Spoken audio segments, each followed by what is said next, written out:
Be careful when the billionaires all start becoming buddies. These used to be competitors. They used to not like each other. Now they're all starting to become buddies. Now they're all becoming friends. They're all starting to hang out together in the White House.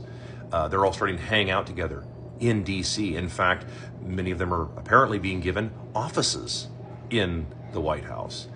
Yeah, be really careful with that because, that's how that kind of thing works, is that they used to be competitors, now they're friends.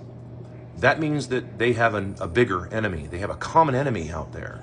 I wonder who that could be, right? I wonder what giant swath of people that could be that they are concerned about. Yeah. So this is just something to maybe think about, for everybody out there going forward. Be careful when all of former competitors start becoming buddies. Look up a book called The Creature from Jekyll Island. If you have not read that, that is mandatory reading. And I'm not kidding about that. You can read, I think it's on audiobooks, but that is absolutely mandatory. If you want to understand, if you truly, for those of you out there who claim, and I'm talking about my regular followers, I'm talking about anybody who happens to find this video.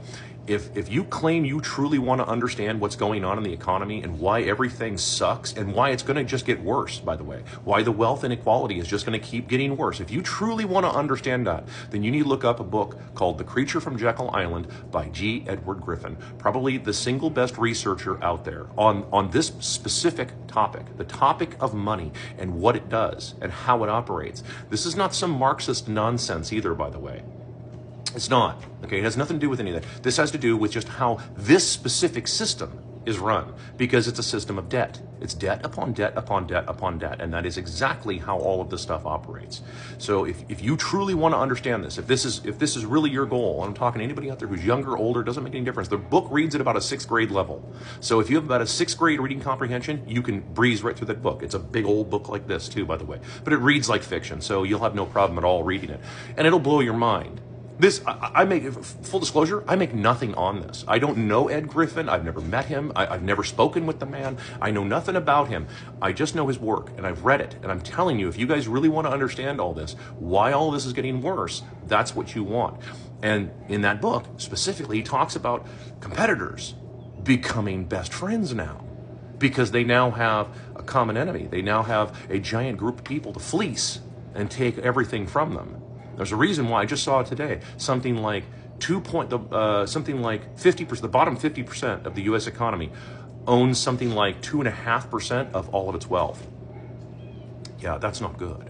That's really bad. That's really, really bad, because that means that you have just average people not even owning any part of the country that they're told is theirs. So they have no incentive to really care. This is why I rake the landlords over the coals. Slumlords. That's why I rake all these slumlords over the coals so much. You don't want a nation of renters. You people all piss and moan about, oh, why do they all vote for this? Yeah, they do that because they don't really have any incentive to really care. Like, you can't force incentive. You can force somebody to do something. Now, you can threaten them into doing something, but you didn't change their mind. You just got them to do something for you, right? I mean, we used to call that slavery. So, yeah, I mean, like, this is just it. So all you slumlords out there that are complaining about why is it people think like this? Well, it's probably because they don't own any part of the country that you have been repeatedly telling them is theirs. Young people keep getting told repeatedly that this is your country. Really? Because it doesn't feel like it. Feels like more and more Americans are becoming guests in their own country. Not even welcome guests, in fact, in their own country, in the country in which they were already born. And apparently the corporate oligarchs don't like Americans because they want to import a bunch of people from the land of cheap geniuses, apparently.